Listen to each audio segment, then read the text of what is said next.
णमो अर्हन्ताडं णमो सिद्धाडं णमो वैर्याडं णमो वज्झायाडं णमो लोये सव्यसाहुडं मोक्षमार्गस्य नेतारं भेत्तारं कर्मभूभृतां ज्ञातारं विश्वतत्त्वानां वन्दे तद्गुणलब्धये।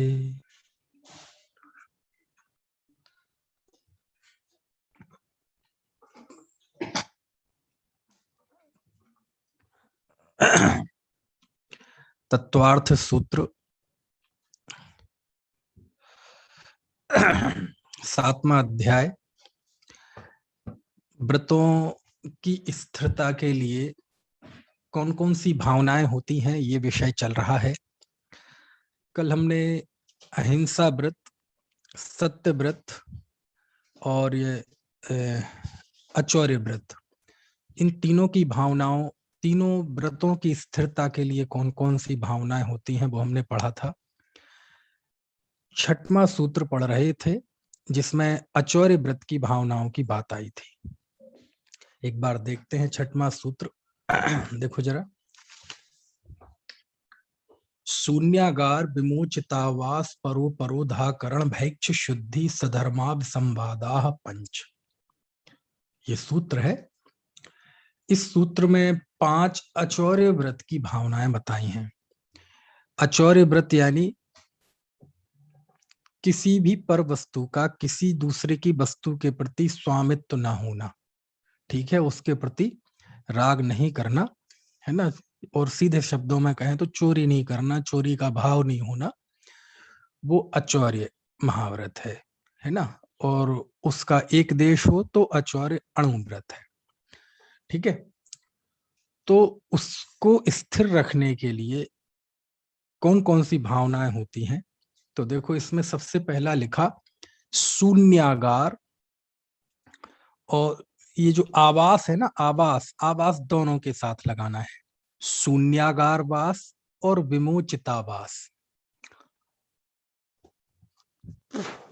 तीसरा लिखा परोधाकरण, है ना। और चौथा भैक्ष शुद्धि, और 5वां सधर्मा विसंवाद। ये 5 है। अब आखिरी आखिरी में इनकी थोड़ी थोड़ी बात हुई थी, लेकिन वो थोड़ा सा एकदम बिगड़ सा गया था मामला खांसी हिचकी से, तो पूरी नहीं हो पाई थी बात, तो इसलिए थोड़ी सी इसकी बात करते हैं। इसमें देखो शुरुआत की जो 3 है, इन 3 का संबंध तो आवास है ना। कैसे? जैसे सबसे पहला है शून्यागार वास। शून्यागार वास यानी होता है कि ऐसे स्थान पर रहना जो शून्य हो। शून्य का मतलब क्या है? शून्य मतलब सूना हो, सुनसान हो। सुनसान यानी है ना, कोई गुफाओं में रहना, वृक्ष की कोटरों में रहना, ऐसे स्थान पर रहना जहां हमारे चित्त को विचलित करने वाली, है ना, हमारी साधना में बाधा पैदा करने वाले, जिनके आलम्बन से राग द्वेष हो, आकुलता हो, विकल्प हो, ऐसे किसी व्यक्ति से मिलना जुलना ना हो, ठीक है ना। तो ऐसे शून्य स्थान पर रहना, ठीक है, तो वो कहलाता है शून्यागार। आगार यानी होता ही है स्थान, है ना। शस्त्रागार सुना है ना। कारागार। और आपने देखा होगा जो लोग राजस्थान के होंगे उनको ये बात बहुत जल्दी समझ में आ जाएगी। आप देखना राजस्थान की जो बसें होती है ना विनीत भाई साहब, उनमें सब में आगार लिखा रहता है। जयपुर आगार, कोटा आगार, झुंझुनू नहीं, झुंझुनू हाँ, झुंझुनू आगार, दौसा आगार है। तो ये मैं बहुत समय तक समझ में नहीं आया मुझे आगार क्या होता है ये, क्योंकि आमतौर पे सब जगह डिपो लिखा रहता है। जैसे यहाँ भी होगा यूपी में, तो यहाँ लिखा रहेगा Agra depot, Meerut depot, Lucknow depot. Madhya Pradesh में भी जब राज्य परिवहन की बसें चलती थी तो डिपो लिखा रहता था, लेकिन वहां उसके लिए था आगार। तो मैं समझता नहीं था ये आगार क्या है। तो आगार मतलब वो बसें जहां इकट्ठी रखी रहती हैं ना, उस स्थान को ही आगार कहते हैं। और वो कई होती हैं, अलग अलग जिलों की अलग अलग होती हैं, तो उस जिले के नाम से चलता है कि ये जयपुर आगार की है, ये कोटा आगार की है। तो ऐसे ही आगार मतलब स्थान। तो यहाँ शून्य स्थान पर रहते हैं। तो शून्य स्थान पे तो रहते ही हैं, फिर भावना का मतलब क्या हुआ कि शून्य स्थान पर रहते भी हैं, ये क्रिया भी है, और क्रिया के साथ साथ ये भावना भी भाते हैं कि मैं ऐसे जिससे हमारी साधना विचलित हो, जिससे राग द्वेष पैदा हो, जिससे है ना हमारे व्रतों में दोष पैदा हो, ऐसे स्थान पर मैं कभी ना रहूं। हमेशा निश्चय से तो है ना चैतन्य गुफा में मुनिवर बसते, अनंत गुणों में केली करते, लेकिन व्यवहार से भी जहां मैं रहूं वहां शून्य स्थान पर रहूं। यानी मेरे अंदर ये जो सुलझा हुआ जीवन, सुलझी हुई जीवन शैली है ना, निवृत्तिमय जीवन शैली है, ये शैली बनी रहे। तो इसी को कहते हैं शून्यावार वास भावना। ठीक है। दूसरा है विमोचितावास भावना। ये विमोचितावास भावना मतलब क्या है कि ऐसे आवास में रहना है ना, यदि वृक्ष की कोटर वगैरह, देखो अब जहां रहते हैं वो भी दो तरह की चीजें होती हैं, एक तो अकृत्रिम होती हैं, अकृत्रिम होती हैं। अब गुफाएं वगैरह या वृक्ष की कोटर ये तो किसी ने बनाई नहीं, लेकिन यदि कृत्रिम जगह पे भी रहते हैं तो विमोचित स्थान, कि किसी ने कहीं बाहर मकान अकान ले रखा था और बाद में उसे छोड़ दिया। ठीक है। और यही सोच के छोड़ दिया है ना कि यदि कोई चलते फिरते कोई है ना साधु आ जाए, हालांकि चलते फिरते ही होते हैं साधु, एक स्थान पर रहने वाले नहीं होते, लेकिन वो विशेषण मुंह से निकल जाता है कि ऐसे साधु संघ कोई आ जाए तो वहां वो है ना गांव हो तो एक दिन, शहर हो तो अधिकतम 5 दिन, असाधारण परिस्थिति हो तो अलग बात है, चातुर्मास में एक जगह रुकते हैं। संघ में कोई बीमार हो जाए, किसी की समाधि होनी हो तो ज्यादा रुकते हैं, कोई एकाध विशिष्ट अध्ययन चल रहा हो तो ऐसे, तो वो वहां तो वो कहलाता है विमोचित स्थान, छोड़ा हुआ स्थान है ना। यही मान के छोड़ दिया कि अब इसमें मेरा कोई स्वामित्व नहीं है, किसी ने, अब मेरा ये नहीं है ना। तो इसको कहते विमोचित स्थान। ठीक है। तो ऐसे स्थान पर रहते हैं, और ऐसे स्थान पर भी उसकी भी बहुत मर्यादाएं हैं। ऐसा नहीं कि अकेले छोटा हुआ छूड़ा हुआ हो, वहां भी कोई आसपास राग द्वेष के है ना उत्पादक चीजें ना हो, बगल में कोई संगीतशाला ना हो, कोई है ना स्त्रियों का आना जाना है ना, नपुंसकों का आना जाना ना हो, कोई व्यभिचारियों का आना जाना ना हो, मिथ्या दृष्टियों का आना जाना ना हो, कोई पशुओं का, कीड़ों मकोड़ों का, पशुओं का आना जाना ना हो, जंगली जानवरों का आना जाना ना हो, कीड़ों मकोड़ों की उत्पत्ति ना हो, ऐसी बहुत उसकी मर्यादाएं हैं, है ना। तो ऐसे स्थान पर रहना। ठीक है। तो शून्यागार और विमोचित, तो ये तो रहते ही है, तो रहते तो हैं, लेकिन ऐसी भावना भाते हैं कि कभी भैया ऐसी परिस्थिति ना बने कि कभी है ना इस हमारे व्रत में दोष लगे, है ना, ऐसा नहीं। हमेशा जिस जगह का कोई स्वामी ना हो ऐसे ही जगह पर है ना मेरा रहना हो। ठीक है। तो ये भावना भी भाते हैं, और कल बताया था ना मैंने, ये भावनाएं क्यों हैं, ये तो व्रत पालन करते ही हैं, लेकिन अकेली क्रियात्मक यदि पालन करें तो समय रहते उसमें थोड़ी सी शिथिलता आ जाती है, थोड़ा सा है ना हो जाता है, स्वाभाविक है, मनुष्य का स्वभाव है ये। आप देखना रोज रोज दुकान खोलेंगे ना, नई नई दुकान खोलेंगे, तो शुरुआत में जो उत्साह रहेगा बीच में ढीला पड़ जाता है। नौकरी में होता है, आप कोई नौकरी की कल्पना करें, मैं आईएएस बन जाऊं, आईपीएस बन जाऊं, प्रोफेसर बन जाऊं, डॉक्टर बन जाऊं, और आप कहीं कोई वो नौकरी ज्वाइन करें तो वो शुरू में ऐसा ऐसा उत्साह होता है, धीरे धीरे उत्साह कम हो जाता है। समझ में आए ना। तो उस उत्साह को बनाए रखने के लिए क्या करते हैं, उस उत्साह को बनाए रखने के लिए कितनी शारीरिक क्रियाएं करें, नहीं, उसके लिए शारीरिक क्रियाएं नहीं करनी पड़ती, उसके लिए माइंड सेट करना पड़ता है, भावनात्मक रूप से मजबूत बनना पड़ता है। समझ में आए ना। तो उसके लिए है कि जो मैं कार्य कर रहा हूं मैं करता रहूं, ऐसा ही निर्दोष चलता रहे, कदाचित कोई दोष लगता है तो वो भी दोष ना लगे, ऐसी निरंतर अपने मन में इस भाव को बार बार नचाते हैं। भाव को बार बार नचाते हैं मतलब है ना।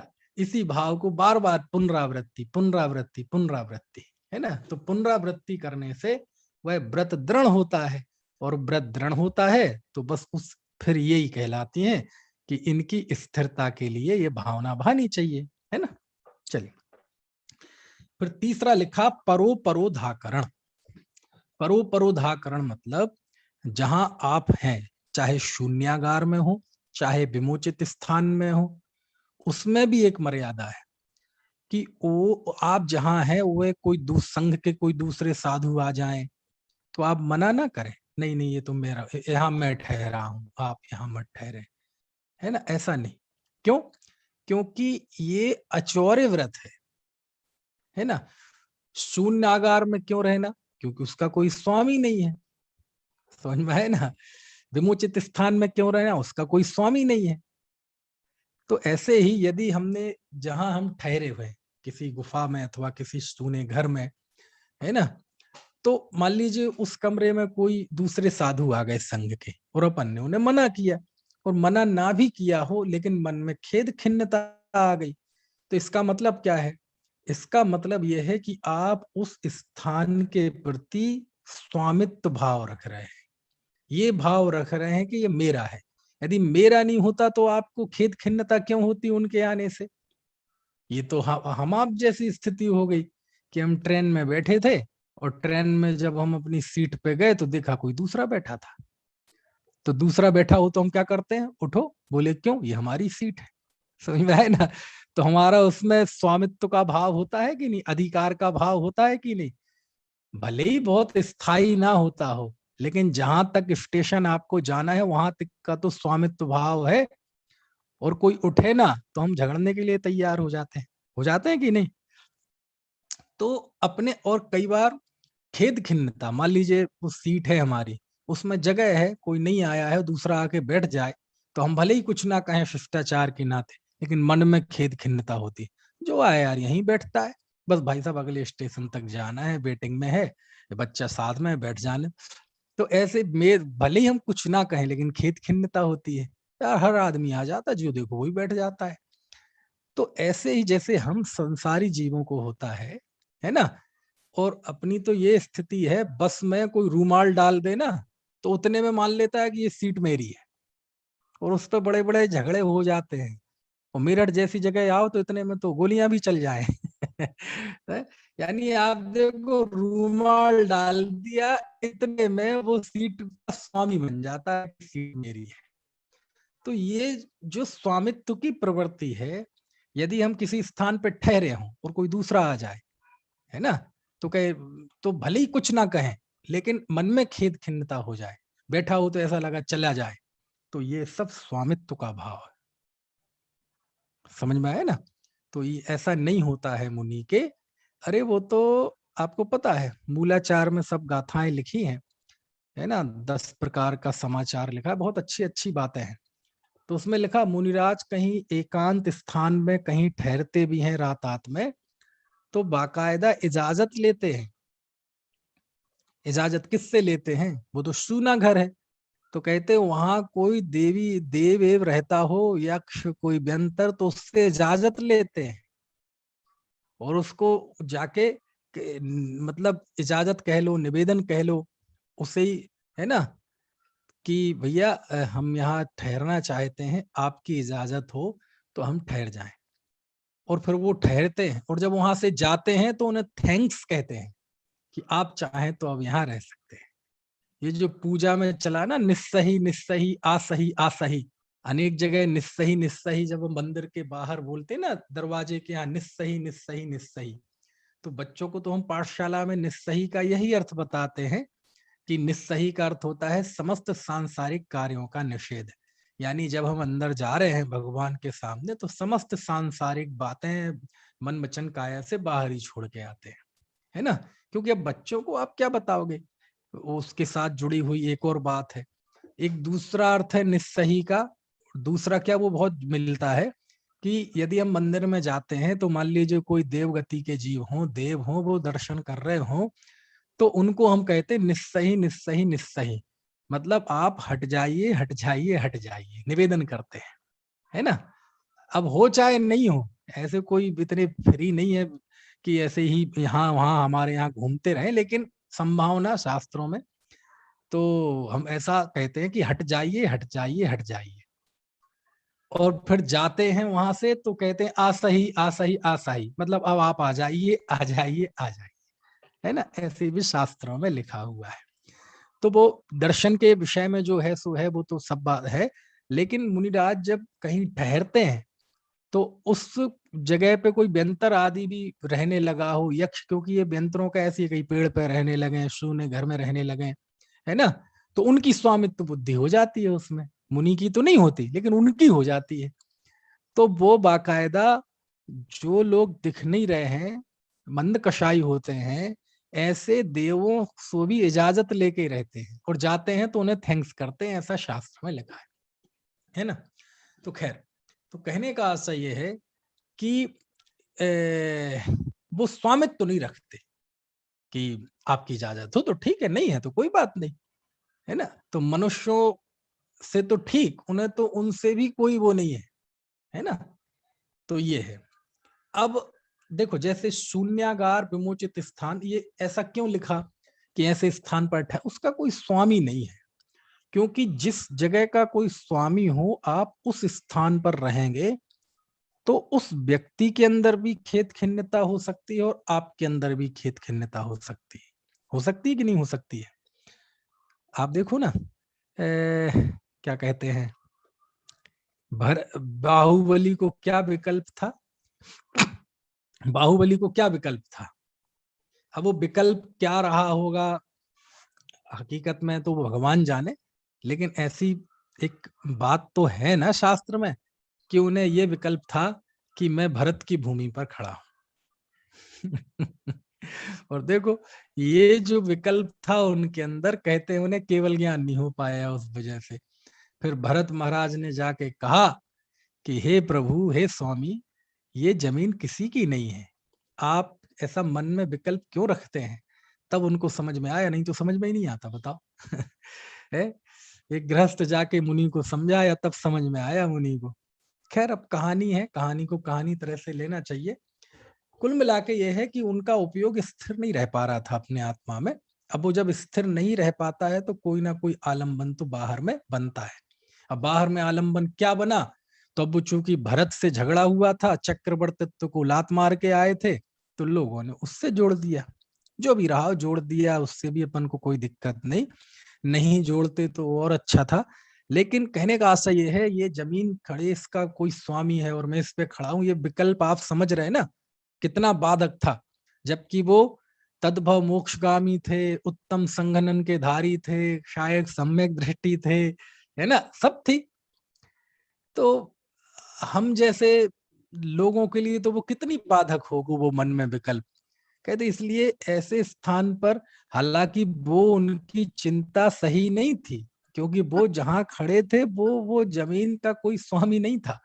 लेकिन जो भी रहा हो, ऐसे ही ऐसे स्थान यदि रहते हैं, किसी दूसरे व्यक्ति के स्थान पर रहते हैं, तो फिर कहते हैं उसमें स्वामित्व का भाव आता है, तो फिर वो दोष लगता है। इसलिए ऐसे स्थान पर रहो जो किसी का छोड़ा हुआ हो, जिसका कोई स्वामी ना हो, है ना, ऐसे स्थान पर रहना। और ये मर्यादा क्यों लिखी कि एक दिन अथवा गांव में एक रात अथवा शहर में 5 दिन, क्यों? क्योंकि ये थोड़ा मनुष्य का स्वभाव सा होता है कि वो जहां ज्यादा ठहर जाता है वहीं वो स्वामित्व बुद्धि करने लगता है। आप देखो, ये भारत वर्ष है, आप किसी कोई कितनी जगह कब्जा लेते हैं लोग, दूसरे की कब्जा लेते हैं, सरकारी जमीन कब्जा लेते हैं। शुरू में तो झिझक होती है कब्जाते समय, लेकिन कुछ समय बाद उसमें आराम अनुभव करने लगते हैं, वो फिर स्वामित्व अनुभव करने लगते हैं, तो ये मेरी जगह है। समझ में आए ना। तो ये मनुष्य का स्वभाव है, जहां थोड़ा ठहर जाए वहीं उसको स्वामित्व बुद्धि हो जाती है। अरे प्रवचनों तक में होता है। आप रोज रोजीना जिस शास्त्र सभा में जाते हो ना, मान लीजिए मैं उस पे गद्दी पे बैठता हूँ रोज, और किसी दिन मैं जाऊं, हो सकता है देर हो गई हो, अब तो हालांकि मोबाइल का जमाना है, सब सूचनाएं आदान प्रदान हो जाती हैं जल्दी, व्हाट्सएप के जरिए ग्रुप में डाल दिया कि आज नहीं आएंगे आएंगे, लेकिन जब ये सब व्यवस्था नहीं थी, पता चले अपन 10 मिनट लेट हुए और दूसरा वक्ता बैठ जाए, तो ईमानदारी से बताना विनीत भाई साहब, एकदम अपन जब जाते हैं और वो दृश्य देखते हैं तो भले ही ज्यादा नहीं, वो अपनी अपनी परिणाम प्रमाण है, भूमिका और विशुद्धि प्रमाण, लेकिन एक क्षण को तो थोड़ा सा मन में एकदम आता है। क्या आता है? एकदम खेद आता है। आता है कि नहीं आता है? तो उस जगह से स्वामित्व हो जाती है। वो जिस गद्दी को खुद बैठने लगे, वो देख नहीं सकता कि कोई दूसरा यहाँ बैठे। अरे वो तो श्रोता, आप मान लीजिए ये प्रवचन हॉल है और कोई श्रोता रोज आकर एक ही सीट पर बैठता है। हो सकता है कुर्सी पे बैठते हो, बुढ़ापा हो, शक ना हो, या आगे बैठते हो। अब रोज आप वहीं बैठते हैं, किसी दिन आप पहुंचे और कोई दूसरा उस स्थान पर बैठा हो, तो मन में खेद का भाव आता है, खेद खिन्नता का भाव। यार ये तो मेरी जगह है। तो ये मनुष्य का स्वभाव है। इसलिए कहते हैं नहीं नहीं नहीं नहीं, साधु संतों को इस तू मैं नहीं पढ़ना चाहिए, है ना, ये मेरी ये तेरी, ना ना ना। ऐसे स्थान पर ही रहो जिसका कोई स्वामी ना हो, ना तो मैं खेद खिन्नता ना उनको खेद खिन्नता, है ना। कोई सूने घर में भी हो तो ऐसा हो विमोचित घर हो, छोड़ा हुआ घर हो, किसी का उस पर स्वामित्व ना हो, उसने छोड़ ही दिया हो, है ना। तो ऐसे स्थान पर, और यदि ऐसा कहीं ना कहीं जब मन में होगा तो आप कहोगे कि यहाँ मत आओ, ये मेरी जगह है, तो फिर वो व्रत को दोष लगेगा। क्यों? क्योंकि अचौर्य व्रत है ना। अचौर्य व्रत में स्वामित्व का नाश कर दिया है कि मेरी कोई वस्तु नहीं है, तभी तो वो अचौर्य महाव्रत है ना। और आप उस पर स्वामित्व का भाव कर रहे हैं कि ये तो मेरी है, मेरी है, मेरी है ना। इसलिए परोधाकरण लिखा कि कोई परजीव उस स्थान पर आए तो उसे रोकना नहीं। नहीं नहीं, क्यों रोको, है ना। चलो, फिर चौथा लिखा भैक्ष शुद्धि। ये भैक्ष शुद्धि क्या है? भैक्ष शुद्धि में मतलब आहार की शुद्धि। आहार की जो मर्यादाएं लिखी हैं कि कोई नवधा भक्ति पूर्वक अनुद्दिष्ट आहार दे तो उसे लेना, यदि अनुद्दिष्ट आहार ना दे, विधि पूर्वक ना दे, भक्ति भाव पूर्वक ना दे, तो उसको नहीं लेना, है ना। और पांचवा लिखा सधर्मा अविसंवाद। विसंवाद तो यानी होते हैं आप बहस करना, तू मैं करना, झगड़ा करना, लेकिन विसंवाद नहीं, अविसंवाद। किसके साथ? सधर्मा, अपने साधर्मियों के साथ अविसंवाद। अपने साधर्मियों से तू मैं नहीं करना, बहस नहीं करना। तो बाकियों से करना, अरे बाकी की तो बातें ही नहीं है, बाकी से तो बातें ही क्या करना। समझ में आया ना। बाकी के से तो क्या बात करना। शास्त्र में तो ऐसा लिखा है कि जो क्या कहते हैं, साधुओं को अन्य मिथ्या दृष्टि जीवों से तो बात करने का सवाल ही नहीं उठता। और जो अपने भैया वृत्ति करने वाले सम्यक दृष्टि धर्मात्मा है अथवा गृहस्थ हैं, उनसे भी लौकिक जनों से क्या बात करना, है ना। कि कोई संघ में कोई दूसरा बीमार हो, समाधि होनी हो, तो उस भैया वृत्ति के निमित्त वो उससे बात कर लेते हैं, लेकिन वो तो असाधारण परिस्थिति है। शास्त्र तो ऐसा कहता है कि अपने संघ के अन्य साधुओं से भी बहुत कम बात करें, बहुत प्रयोजनभूत बात करें। समझ में आया ना। अब व्यवहारी रहने का उपदेश दिया शास्त्र में। काय का? कि अब व्यवहारी रहो। आप जाके पढ़ना मूलाचार में। मूलाचार में गाथा 900 के आसपास गाथा है, 897, 98, 99, 900। यहाँ आप देखना, उसमें आपको मिल सकती है। उसमें लिखा भिक्खम चर बसरण्ये थोमे जे में ही माँ बहु जंप दुखम सह जीर्णिद्दा मैति भावे ही सुट्ठु वैरगम। उसमें फिर अगली गाथा और है, अव्यवहारी एक को। ऐसा लिखा शास्त्र में कि तुम अव्यवहारी रहो, है ना। भिक्खम चर, भिक्षावृत्ति से, है ना, आहार ग्रहण करो। बस रण्य, जंगल में निवास करो। थोमम जे में ही, थोड़ा भोजन करो। माँ बहु जंप, बहुत मत बोलो। दुखम सह, दुख को सहो। जणनिद्दा, निद्रा को जीतो। सुट्ठु वैरगम, भावे ही सुट्ठू बैराग्यम, अच्छी तरह से वैराग्य भावना भाव। फिर उसके बाद अगली गाथा में लिखा, पहला अव्यवहारी एक को, अव्यवहारी रहो। बोलो आप, गृहस्थ को तो कहते हैं भाई व्यवहार को निभाओ, सबसे अच्छा व्यवहार रखो, सबसे मेल जोल रखो है। यहाँ आचार्य कह रहे अव्यवहारी रहो, ज्यादा व्यवहार मत पालो, किसी से ज्यादा बातचीत मत करो। गृहस्थों से, गृहस्थों की तो बातें ही कहाँ है। मिथ्या दृष्टि जन, यहाँ मिथ्या दृष्टि जन मतलब जैन धर्म के विरोधी, जो जैन धर्म को नहीं मानते, तो कहते उनसे तो बात ही नहीं है। अपने संग में भी अव्यवहारी रहो, बहुत कम बात करो, थोड़ी बात करो, प्रयोजनभूत बात करो, ऐसा शास्त्र का उपदेश है। तो जब साधु साधुओं में ही आपस में कम बातचीत करने के लिए लिखा है, तो फिर दूसरे गृहस्थों से तो फिर बात ही करना, क्या करना है ना। तो उनसे तो मतलब अपने साधवियों से झगड़ा नहीं करना, इसका अन्यथा अर्थ ये नहीं है कि दूसरों से करना, नहीं, दूसरों से तो कोई मतलब ही नहीं। आप जिनके संग में, अच्छा, प्रॉपर्टी को लेके भाइयों भाइयों में लड़ाई होती है कभी?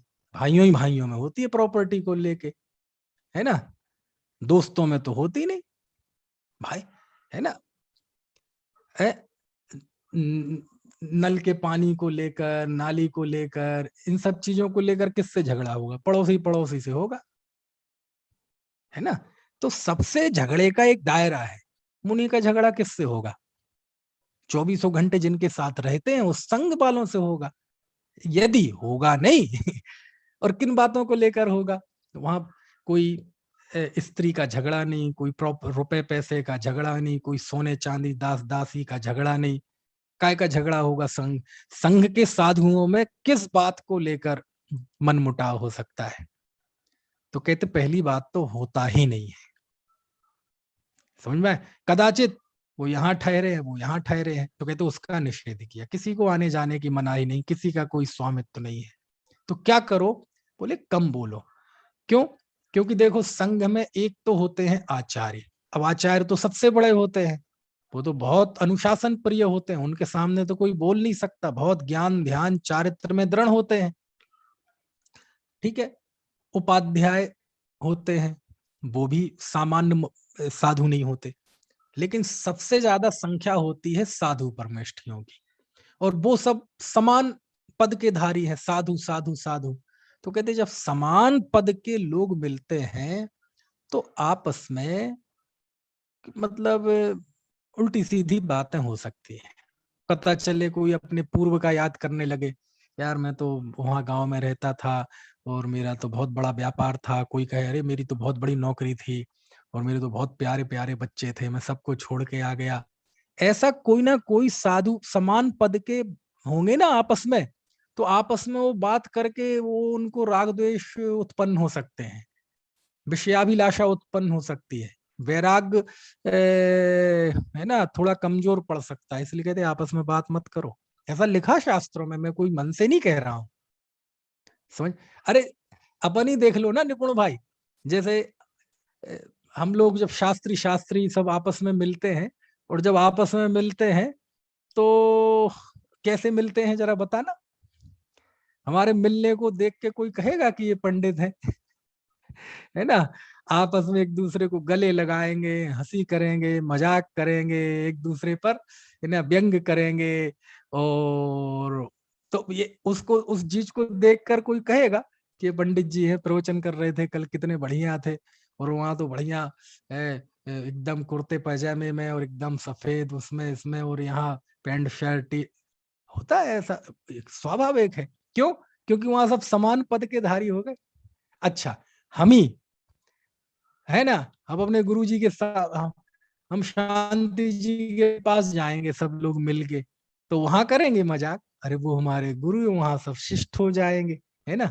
हो जाता तो ये एक स्वभाव होता है। तो शास्त्र कहता है साधु लोग आपस में भी कम बात करें, क्योंकि तुम बात करोगे ना, तो करोगे और तुम्हारे हो सकता है मन विकृत हो, इसलिए प्रयोजनभूत बात करना। बात नहीं करने की बात नहीं, मुंह फुला के बैठ जाना ऐसा नहीं, कम बात करें, प्रयोजनभूत बात करें, है ना। कोई तत्व चर्चा करना है, कोई प्रश्न कोई विशेष ज्ञानी हो तो कर लें, लेकिन और कोई बात ना करें, कम बात करें, ऐसा शास्त्र का आदेश है। तो आप देखेंगे जैसे जहां भी हमारे यहाँ चरणानियों का वर्णन है, चाहे गृहस्थ का हो चाहे मुनि का, उसमें मानवीय पहलू का बड़ा ध्यान रखा गया है कि एक, क्योंकि मुनि होते हैं तो वो मुनि होने के पहले मनुष्य भी तो हैं, और मुनि तो वैसे भी मनुष्य बनता है, त्रैंच तो बनते नहीं, है ना, मनुष्य बनता है मुनि। तो मानवीय पहलू का जो एक ह्यूमन नेचर होता है, एक मनुष्य का स्वभाव होता है, उसका ध्यान रखा गया है चरणानियों की मर्यादाओं में, कि मनुष्य होने के खातिर, मनुष्य होने के कारण बहुत सारी चीजें इसके मन में आएंगी, तो उसको नियमों में बांध दो। यदि ये आपस में ज्यादा बात करेंगे ना, साधु एक पद के धारी समान पद के धारी, तो ये फिर इनके चरित्र में दृढ़ता नहीं आएगी। तो इनसे कहो कम बात करो, साहब तत्व चर्चा कोई प्रश्न उपाध्याय परमेष्टि से पूछो, वो आपके शिक्षक हैं, आप उनके सामने उच्छृंखल नहीं हो पाएंगे, उनसे आप तत्व की बात ही करेंगे। आचार्य से पूछो, कोई मन में शंका है, कोई सल आचार्य के सामने आचार्य से शेयर करो, आपस में शेयर मत करो। समझ में आया ना, आपस में अच्छा होगा तो क्या होगा, जैसे निपुण अपन आपस में मिले और कोई गलती करें, तो आप बताओ कि भाई साहब ऐसी ऐसी गलती होती है, या मैं कहूं या दूसरा कोई कहे, तो आपके मित्र यार क्या कहेंगे, साथ अरे हो गया यार कोई बात नहीं, अब इस उम्र में होता है सब, गृहस्थ में ऐसा होता है ऐसा, तो वो दोष दूर नहीं होगा। और जाके अपने जो बड़े गुरुजन है उनसे करेंगे, तो वो दोष को नजरअंदाज नहीं करेंगे, वो उसको दूर करने का उपाय बताएंगे। वो ये कहेंगे नहीं गलत है, थोड़ा ध्यान रखना चाहिए, आपके पद के अनुकूल नहीं है। बोलो ऐसा होता है कि नहीं प्राकृतिक तौर पे, ऐसे ही यहाँ लिखा है, आपस में बातचीत नहीं करें, है ना। तो जब ऐसा भाव आता है तो फिर ये क्या कि क्या विसंवाद करना, क्या तू मैं करना, है ना। ये हाँ मैं ठहरा हूं, ये शास्त्र मेरा है, ये पिच्छी मेरी है, ये कमंडलू मेरा है। अब देखो पिच्छी कमंडलू यद्यपि मुनि साथ साथ रखते हैं, लेकिन उसे परिग्रह नहीं कहा, शास्त्र को परिग्रह नहीं कहा। क्यों नहीं कहा, इसलिए नहीं कहा क्योंकि उनके प्रति उनकी स्वामित्व बुद्धि नहीं होती। शास्त्र के द्वारा ज्ञान, ज्ञान का उपकरण है शास्त्र, पिच्छी संयम का उपकरण है, और कमंडलू वो स्वच्छता का, शुद्धि का उपकरण है। तो वो संयम का, ज्ञान के उपकरण होते हैं, और उसमें उनकी स्वामित्व बुद्धि नहीं होती, इसलिए उन्हें परिग्रह नहीं कहा। और यदि स्वामित्व बुद्धि हो जाए तो फिर वो परिग्रह है, और स्वामित्व बुद्धि होगी तो फिर तू मैं भी होगी। समझ में आए ना, यहाँ तो मेरा कमंडल रखता है, मेरा है, उस वहां रखो, जहां बैठे वहीं रखो अपना कमंडल, नहीं नहीं क्या तू तुम। तो विसंवाद नहीं करना, कोई झगड़ा नहीं करना। समझ में आया ना, अन्यथा ग्रस्त और हम में फर्क क्या रहेगा। तो ये तो वो तो ऐसा करते ही नहीं है, फिर ये भावना में क्यों लिखा, तो करते तो है ही नहीं, लेकिन मन में भावना भी ये रखते हैं कि कभी मेरा किसी साधर्मी से विसंवाद ना हो, सबसे हमारा मधुर व्यवहार, सभी एक दूसरे की तत्व आराधना में साधक बने, सब एक दूसरे के प्रति सम्मान के बहुमान के वचन बोले, मेरे द्वारा किसी के प्रति दुर्वचन ना निकले। तो ये काम वो करते ही हैं ऑलरेडी, लेकिन उसके बावजूद भी वो भावना ऐसी भाते रहते हैं कि अपना अंदर से दृढ़ होते जाते हैं, है ना। तो इस तरह से ये लिखा, शून्याकार विमोचितावास परो परोधाकरण भैक्ष शुद्धि सधर्मा विसंवादा। ठीक है, इस बीच एक प्रश्न पूछ लूं आपसे कि नहीं, तो समझ में तो आ रहा है कि नहीं मदन लाल जी, ठीक है, कोई प्रश्न तो नहीं पूछना कोई पूछना हो तो बताओ, है ना। तो ये सब मर्यादाएं हैं, यानी यदि आपको उस व्रत की शुद्धि रखनी है, अब गृहस्थ है तो क्या करे, गृहस्थ को भी तो अपनी व्रत की शुद्धि रखनी है, तो गृहस्थ भी ऐसा ही करे। कैसा करे, शून्यागार में रहे, नहीं नहीं वो शून्य जगह पे ना रहे, समझ में आए ना। लेकिन जो उसके पास चीजें हैं, जो उसका घर है, ये भावना भाई कि कभी मेरे किसी दूसरी वस्तु पर, किसी दूसरे के धन पर, धन बनिता पर न लुभाऊं, संतोषामृत प्रिया करूं, ये उसकी भावना है व्रत को दृढ़ रखने की, कि पर धन पर, है ना, किसी की भूमि पर, किसी के सोने चांदी पर, किसी के रुपए पैसे पर कभी मेरी दृष्टि ना जाए, कभी मेरी कुदृष्टि ना जाए। जो हमारे पास प्राप्त है वो पर्याप्त है, इसी में संतोष बना रहे। और हमें तो धीरे धीरे इसका भी त्याग ही करना है। इसे भी मैं, है ना, जीवन की अंतिम श्वास तक इसके स्वामित्व का बोझ में नहीं ढोऊंगा। तो ये जो गृहस्थ का भाव है, ये गृहस्थ का भाव उसके, है ना, उसके अचौर्य अणुव्रत, अचौर्य अणुव्रत की स्थिरता होती है। ऐसे समझ में आया ना? ऐसे, ठीक है। चलो, तो क्या अब जैसे इसमें लिखा साधर्मी के संग संवाद नहीं करना, तो गृहस्थ क्या करे? तो गृहस्थ भी ना करे साधर्मियों के साथ विसंवाद, किसी के साथ विसंवाद ना करे, ना साधर्मियों से, ना भाइयों से कि ये मेरी संपत्ति है, तेरी संपत्ति है, तेरी, नहीं नहीं नहीं, काय का विसंवाद करना, है ना? है? और फिर क्या करे? अब साधु तो अपने स्थान पर आने जाने वालों को रोकते नहीं, हम भी ना रोकें। घर में कोई घुसा आ रहा है तो घुसा आने दें, कोई चोर आ रहा है तो आने दें, ऐसा है क्या? कहते नहीं, ऐसा तो नहीं, आप तो रोकेंगे, ताला भी लगाएंगे, कुंडी भी लगाएंगे, लेकिन आप सोचो उस मनोभाव की, कि जब पंडित बनारसी दास जी के घर चोर घुस गए, है ना, और वो अंदर लेटे थे, तो बोले शोर नहीं करो। बोले अभी शोर होगा तो पत्नी उठेगी और ये फड़फड़ाएगी, दुखी होगी। तो वो कह रहे इधर आओ, इधर आओ। तो वो डर गए, अरे तुम डरो मत, चोरों से कह रहे कोई बात नहीं, इधर उधर, तुम्हें क्या चाहिए, ये भी ले जाओ, लो लो, ये चाहिए, ये भी ले जाओ, चुप रहो लेकर।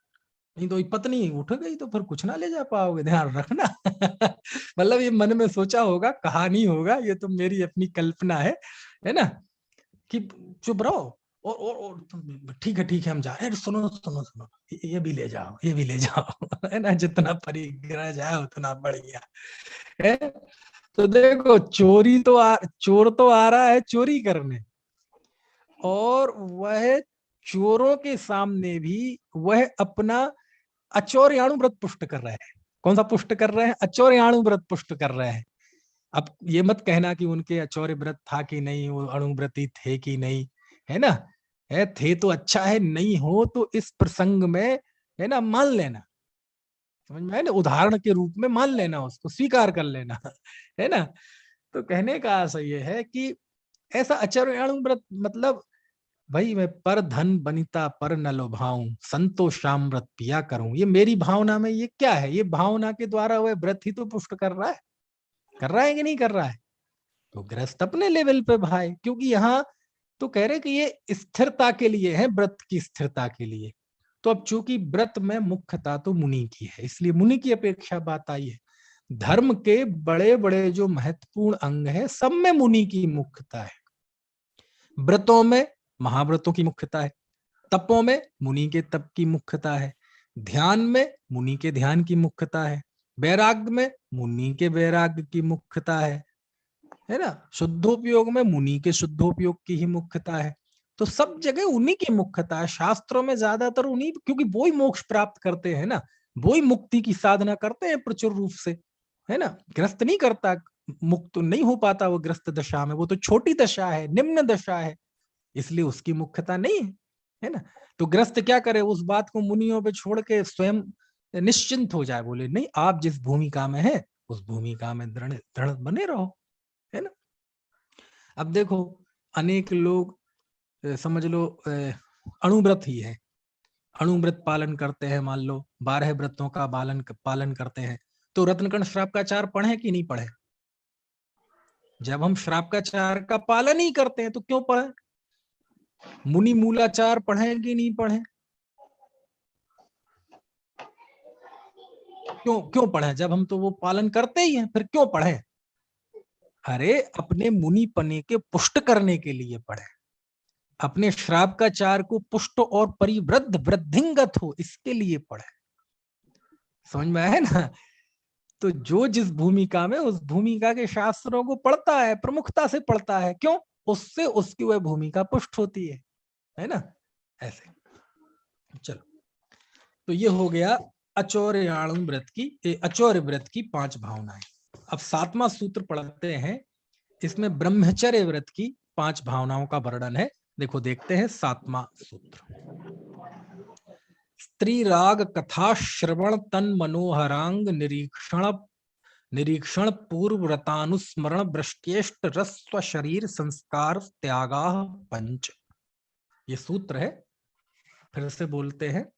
स्त्री राग कथा श्रवण तन मनोहरांग निरीक्षण पूर्व व्रतानुस्मरण वृष्टेष्ट रस्व शरीर संस्कार त्यागा पंच, ऐसा ये सूत्र है। अब देखो क्या अर्थ है सूत्र का। तो लिखा स्त्री कथा श्रवण, ये अंत में त्याग शब्द लगा है ना, त्यागाह, तो ये त्याग शब्द सबके साथ लगा लेना। स्त्री राग कथा श्रवण त्याग, क्या हुआ? स्त्री राग कथा श्रवण त्याग। दूसरा तन, तन मतलब उनके, उनके मतलब स्त्री के, इसके तन मनोहरांग निरीक्षण त्याग। दो। तीसरा पूर्व रतानुस्मरण त्याग। चौथा भ्रष्टेष्ट रस त्याग। और पांचवा स्वशरीर संस्कार त्याग। ये त्याग सबके साथ लगा लेना। ये 5 ब्रह्मचर्य व्रत की भावनाएं। अब देखो जरा इसका अर्थ देखते हैं। आपको सूत्र में वो दिख गया अलग अलग जो मैं बता रहा हूं। पहला है, फिर से देखते हैं अर्थ इसका। स्त्री राग कथा श्रवण त्याग, तो अब स्पष्ट है, स्त्री के प्रति राग पैदा कर देने वाली कथा का त्याग, यानी श्रृंगारिक कथाओं के श्रवण का त्याग। तो वो तो त्याग है ही, त्याग है। और दृढ़ होना कि मैं बना रहूं त्यागी, भविष्य में भी नहीं सुनूं, है ना, ऐसा भाव बनाए रहना। तो ये क्या हो गया? स्त्री संबंधी, स्त्री को में राग पैदा कर देने वाली कथा के श्रवण का त्याग।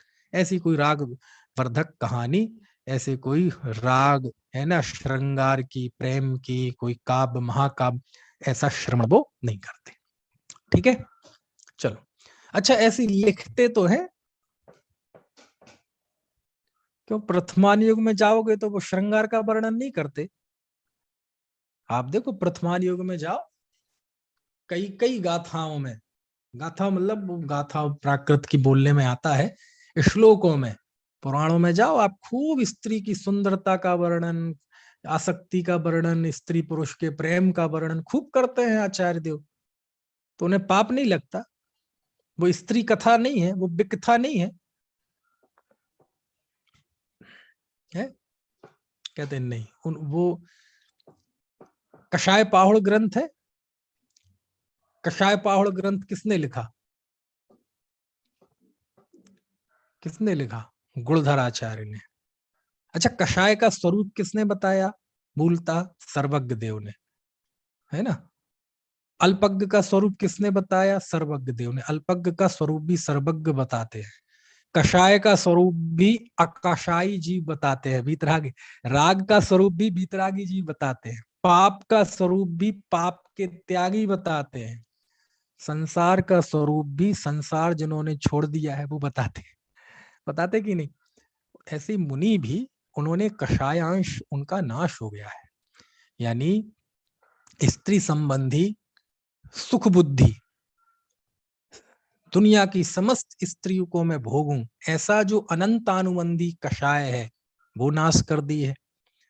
अप्रत्याख्यानावरण कषाय के उदय से जो स्त्रियानुराग होता है वो नाश कर दिया है।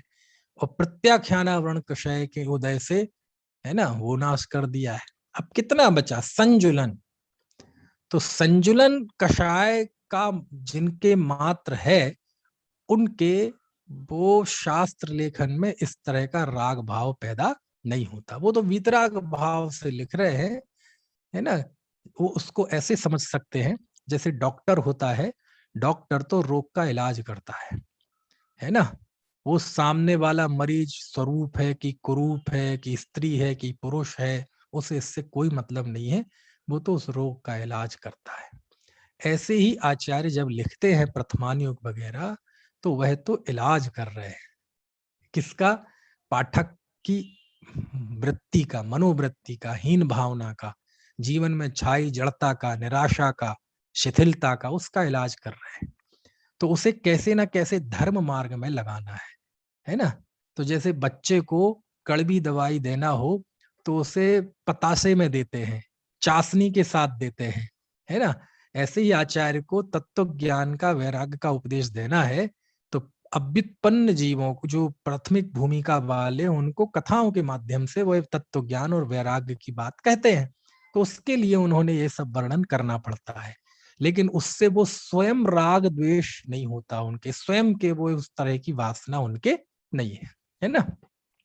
वो तो दूसरों के कल्याण के भाव से वो वर्णन कर रहे हैं, इसलिए उन्हें दोष नहीं लगता। और कदाचित पैदा हो जाए वर्णन करते हुए तो दोष लगता है, और लग जाएगा तो क्या करेगा फिर, क्या करेंगे वो, निंदा ग्रह करेंगे, आलोचना करेंगे, है ना। सूक्ष्म हो तो खुद कर लेंगे, ज्यादा हो जाए तो आचार्य के पास जाएंगे, उनसे प्रायश्चित लेंगे, है ना। चलो, तो ये कहा स्त्री की राग कथा के श्रवण का त्याग। दूसरा है उनके मनोहर अंगों के निरीक्षण का त्याग, तन मनोहर अंग निरीक्षण त्याग, है ना। मनोहर अंगों के निरीक्षण का त्याग। तो अमनोग अंग होते हैं, उनका क्या करें, नहीं, निरीक्षण के, व्यक्ति की आंख किस पे टिकती है, सुंदरता पे ही तो टिकती, असुंदर हो तो नहीं टिकती, है ना। तो इसलिए असुंदर पे तो किसी की नहीं टिकती, रागियों की भी नहीं और वैरागियों की भी नहीं, है ना। लेकिन सुंदर अंगों पर सामान्य व्यक्ति की आंख टिक सकती है। तो शास्त्र में आचार्य कहते वो नहीं देख, उनकी निगाह टिकती नहीं है, वो स्त्री के अंगों का निरीक्षण नहीं करते। और दिख जाए कोई स्त्री तो कोई बात नहीं, दिख गई तो दिखना कोई पाप नहीं है, देखी अब तो नजर हटा ली, उसमें कौन सी बड़ी, दिखने देखने से कोई पाप नहीं होता, दिख जाए तो कोई पाप नहीं होता, दिख जाए तो पाप नहीं होता, देख लें तो पाप नहीं होता। तो पाप कब होता है, जब देखते रहें तब पाप होता है। क्या कहा, ज्ञान और ध्यान में यही तो फर्क है, अभी ध्यान की गोष्ठी में सुना होगा ना आपने 2-3 दिन से, है ज्ञान, और ज्ञान लगातार होता रहे तो ध्यान। तो कोई ज्ञान का विषय बनना, उसमें स्त्री बने कोई अच्छा, मुनिराज को कोई स्त्री दिख जाए और वो सुंदर हो, तो मुनिराज को पता चलता है कि नहीं कि ये सुंदर स्त्री है, नहीं चलता। अच्छा, अंधे हैं क्या, ज्ञान नहीं है क्या उन्हें, अरे सब पता चलता है कि सुंदर असुंदर का विवेक नहीं है क्या, असंगी है क्या, नहीं, संगी पंचेंद्रिय भैया, पता चलता है। सुंदर असुंदर का ज्ञान होना अलग बात है और उसका ध्यान होना अलग बात है। और निरीक्षण कब करोगे आप, जैसे कोई चीज कही जाए कि देखना ये चीज जरा देखना सही है कि नहीं, तो सही है कि नहीं उसके लिए आपको बारीकी से देखना पड़ेगा, है ना। कोई कहे कि देख, आप बाजार गए, बोले देखना ये साड़ी है, अच्छी लग रही है, आप बताओ जरा ये खरीद ले कि नहीं। तो एक बार को आप गए थे, वो साड़ी टंगी दिखी थी तो आपकी भी निगाह पड़ी थी और आप बढ़ गए, आपको कुछ फर्क नहीं पड़ा। लेकिन जब किसी ने कहा वही साड़ी कि देखना दीदी ये कैसी है, तो अब आप उसको बारीक निरीक्षण करेंगे, हाथ में लेके देखेंगे, वजन देखेंगे, ऐसा थोड़ा कपड़ा देखेंगे, ऐसा मोड़ के देखेंगे, देखेंगे कि नहीं। तो निरीक्षण करने के लिए आपको उस पर ध्यान देना पड़ेगा। तो मुनि ज्ञान के विषय तो मुनि के भी सब बनते हैं। मुनि को ये नहीं पता कि ये गंदगी है, ये सफाई है, ये काला रंग है, ये भूरा रंग है, ये उद्यान है और ये अव्यवस्थित जगह है, सब पता है। तो ज्ञान होना अलग बात है, लेकिन उस ज्ञान के साथ साथ उसमें परिणाम जुड़ना अलग बात है। शास्त्र में उदाहरण आते हैं कि एक वो चेक कर रहे थे कि इन्हें बैराग गाया कि नहीं, तो वो चलिए चलो तुम्हें बैराग गा गया तो चलो, तो उनने सोना पड़ा था, सोना का जेवर, तो वो उस पर धूल चढ़ाने लगे।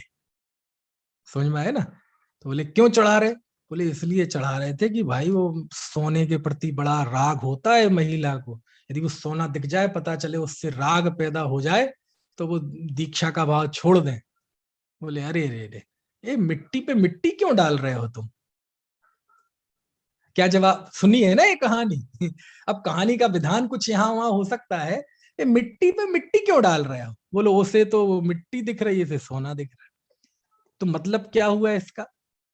मिट्टी पे मिट्टी डाल रहे मतलब उसका उसे ये नहीं पता कि ये सोना है। सोने में मिट्टी और फर्क नहीं पता।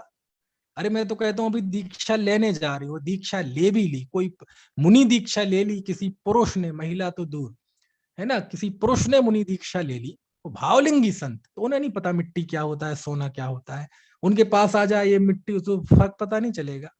सब पता चलता है, कुरूप और स्वरूप का वो उन्हें फर्क नहीं पता, लंबी ठिनगी गोरी काली इसका फर्क नहीं पता। अरे ये तो ज्ञान है, लेकिन उसमें उनका परिणाम नहीं टिकता है ना। दिख जाए कोई बात नहीं, दिखना पाप नहीं है, देखते रहना पाप है। कानून भी देखो, घूरने को भी पाप कहता, कानून कहता है यदि आप किसी स्त्री को घूर रहे हैं तो वो दोष है, वो कानूनन दोष है ना।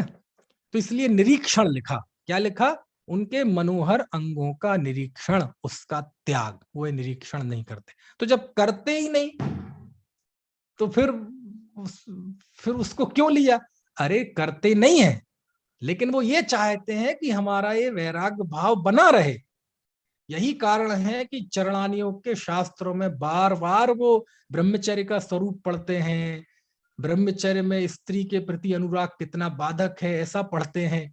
आप जाएंगे भगवती आराधना में, है ना, श्रुतावतार के व्याख्यानों में मैंने बताया था, हमारे भाई साहब विनीत जी, निपुण जी, इनने तो सुने भी हैं वो व्याख्यान। भगवती आराधना में एक जगह तो 250 लगभग गाथाओं में नारी निंदा की है। कितनी? 250 एक साथ, और 10 20 50 गाथाओं में तो यहाँ वहां बहुत जगह है। यदि भगवती आराधना की 2177 गाथाओं में से निकाली जाए तो कुछ नहीं तो 300-350 गाथाएं ऐसी निकलेंगी जिसमें केवल नारी के प्रति राग ना पैदा हो, उसके निषेध के लिए, मतलब उसके पोषण के लिए ये जिसकी बात चल रही है, और उसके लिए उन्होंने नारी की निंदा की। और नारी की निंदा की मतलब नारी के प्रति अनुराग की निंदा की। वो तो अनुराग है वो निंदनीय है, स्त्री का पुरुष के प्रति हो अथवा पुरुष का स्त्री के प्रति हो। तो कहते जब वो महाव्रती हैं तो क्यों बार बार इस बात को कहते, उस वैराग्य को पुष्ट करने के लिए। समझ में आया ना? क्यों बार बार चर्चा करना? अरे हाथी खरीदना सरल है भैया, उसकी रोज की खुराक कठिन है। व्रत लेना वो तो कठिन है ही, लेकिन उसको बनाए रखना, उसको सुदृढ़ बनाए रखना, इसके लिए वो रोज भावना क्यों भाते हैं, 12 भावना रोज क्यों भाते हैं? उन्हें पता नहीं है धन कन कंचन राज सुख सब ही सुलभ कर जान। वो तो छोड़ के आ गए हैं धन कन कंचन, है ना। दाम बिना निर्धन दुखी तृष्णा बस धनबान, कहूं न सुख संसार में सब जग देखो छान। आज ही छाना है, पहले नहीं छाना था। क्यों भाते हैं रोज? समझ में आया? जिसके श्रृंगारों में मेरा यह महंगा जीवन घुल जाता, अत्यंत असुचि जड़ काया से इस चेतन का कैसा नाता। क्यों पहले नहीं भाया था ये भाव, रोज क्यों भाते हैं? दृढ़ता के लिए। काय के लिए? दृढ़ता के लिए, है ना। वो भाव रोज भाए, अनेक बार भाए, है ना। अच्छा ऐसा सोच सोच के भाते होंगे अशोक जी, ऐसा सोच सोच के भाते होंगे। अब इस भावना के द्वारा मैं अपना अहिंसा व्रत दृढ़ कर रहा हूं, चलो इसका टाइम खत्म। अब अगली भावना के द्वारा मैं अचौर व्रत दृढ़ कर रहा हूं, चलो इसका टाइम पूरा।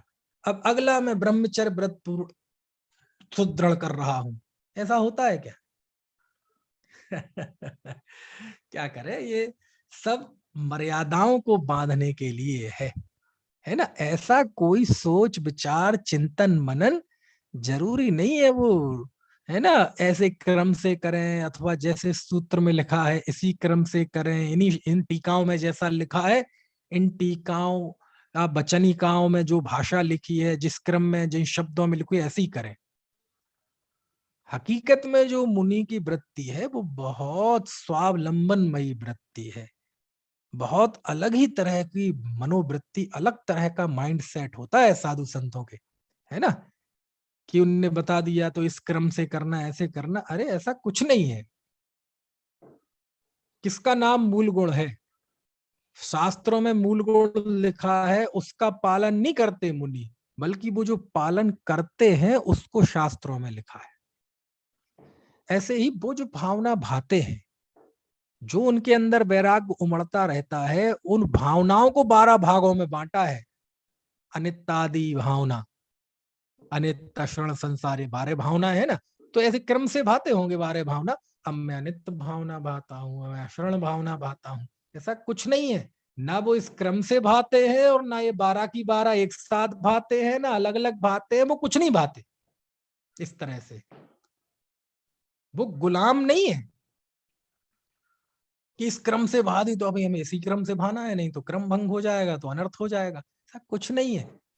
मुनि जीवन मतलब बहुत स्वाधीन प्रवृत्ति, स्वाधीन मतलब स्वच्छंद नहीं, स्वाधीन, किसी का बंधन नहीं। तो फिर तो स्वेच्छाचारी हो जाएंगे। नहीं, वैराग्य तो पहले ही धारण कर चुके हैं, उस वैराग्य के दायरे में इतने स्वाधीन होते हैं, वो 12 भावना नहीं भाते। वो जो चिंतन करते हैं, सोचते हैं, उनकी उस भावना को हमने 12 भागों में डिवाइड कर दिया है। समझ में आया ना? उसको हमने 12 भागों में बांट दिया है। वो कोई ऐसे क्रम से भाते होंगे, ये इतने बज गए, ये है, अब तो अनित्य भावना पूरी हो गई, अब अशरण भावना है ना। ये तो अब हम सब इस काल में लिए हैं, हीन संघनन वाले, हीन मनोबल वाले, तो ये सब आलंबन के लिए इस तरह से चीजें बन जाती हैं। लेकिन जो उसका वास्तविक स्वरूप है, तो 24 घंटे वो वैराग्य में उनका चित्त रहता है। समझ में आया ना? है, और स्वाभाविक है, जिस समय आहार करते हैं वो आहार में उनका ध्यान है, भोजन शुद्धि है, और भोजन शुद्धि में वो भोजन, उस समय उनके विचार चलता रहता है, ये क्या है, मेरा असली आहार तो मेरा अतीन्द्रिय अब विचार हो, ये कोई सोच के करते हैं वो विचार। समझ में आया ना? गृहस्थ लोग दिखे वो वंदना कर रहे हैं, भक्ति कर रहे हैं, और वो विचार कर रहे हैं, अरे ये तो भैया, ये तो पुण्य के उदय का कार्य है, इसमें मेरा कुछ नहीं है। इनकी वंदना, इनकी स्तुति, कल को कोई मेरे साथ अपवाद जुड़ जाए, पाप का उदय आ जाए, तो यही मेरी निंदा करेंगे। संसार का ऐसा ही स्वरूप है ना, इसमें मेरा कुछ नहीं है। तो ये भावना कोई सोच के करते हैं, प्लानिंग से करते हैं, चलता है ऐसा भाव, अपने आप चलता है? संसार शरीर अनित्य है, अशरण है ना, मैं एक शुद्ध चैतन्य वस्तु हूं, वो इसलिए विचार करते हैं क्योंकि शास्त्र में लिखा है। ना ये उनका स्वाभाविक विचार है। क्या मतलब हुआ? जैसे गृहस्थों को, कोई घर का मुखिया है, पत्नी है, बच्चे हैं, तो पत्नी का विचार, बच्चों का विचार, उनके पालन पोषण का विचार, दुकान का विचार करना पड़ता है कि आपका वो स्वाभाविक तौर पे होता है। तो जैसे रागियों को रागात्मक विचार स्वाभाविक होते हैं, स्वाभाविक मतलब उस पद में स्वाभाविक, यहाँ स्वाभाविक मतलब वो आत्मा के स्वभाव है ऐसा नहीं उस पद के स्वाभाविक विचार होते हैं। आप दुकान पे बैठे हैं तो सोचना पड़ता है कि मैं दुकान की चिंता करूं, ग्राहक कैसे आए उसकी चिंता करूं, उस पद के योग अपने आप आपको वो विचार होते हैं कि नहीं होते हैं? आप महिलाएं हैं, आमतौर पे महिलाएं ही भोजन बनाती हैं हिंदुस्तान में कम से कम, तो आपको विचार करना पड़ता है कि मैं घर की ना बच्चों की माँ हूं और मुझे भोजन बनाना चाहिए। आप कुछ नहीं, आपको सुबह उठते ही स्वाभाविक तौर पे विचार होता है कि आप नाश्ते में क्या बनाए, खाने में क्या बनाए, सोचना पड़ता है कि अब मैं बैठ रही हूँ विचार करने, काय का विचार करने, कि ये विचार करने नहीं कि मैं क्या बनाऊं क्या नहीं बनाऊं, क्या नहीं बनाऊं क्या बनाऊं, इसका विचार करने अब मैं बैठ रही हूँ। ऐसा नहीं है, रात में सोने के पहले ही विचार चलता रहता है सुबह क्या बनाना। क्यों होता है ऐसा विचार? क्यों होता है विचार? इसका कोई कारण है? तो बोले अब भैया वो तो ऐसे ही होता है, क्या करें समझ में आया ना है? है? तो कहने का से ये जो जिस भूमिका में है उस भूमिका के योग उसको अपने आप ही ऐसे विचार होते हैं, कोई आके समझाता नहीं है। ऐसे ही वैरागी जीवों के, जिनका चित्त वैराग्य में डूबा हुआ है, पंचेंद्रिय विषय कषाय आरंभ का त्याग कर दिया है, वो कोई सोच के नहीं करते कि अब मैं अनित्य भावना भा रहा हूं, मैं अशरण भावना भा रहा हूं।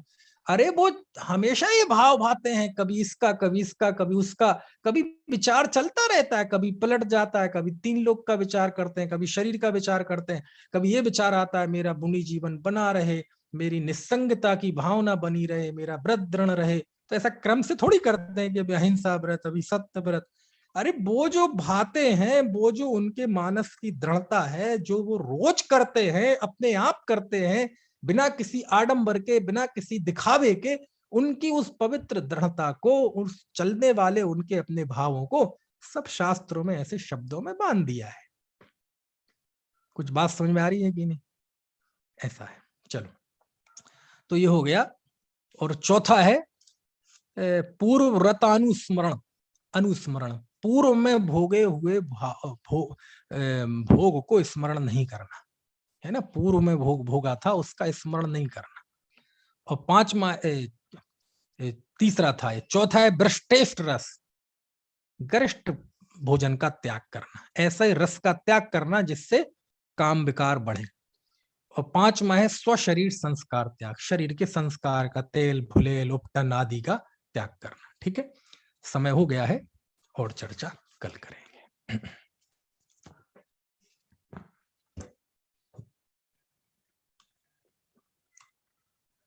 जावाणी के ज्ञान ते सूझे लोकालोक, सोवाणी मस्तक नमो सदा देत हूँ।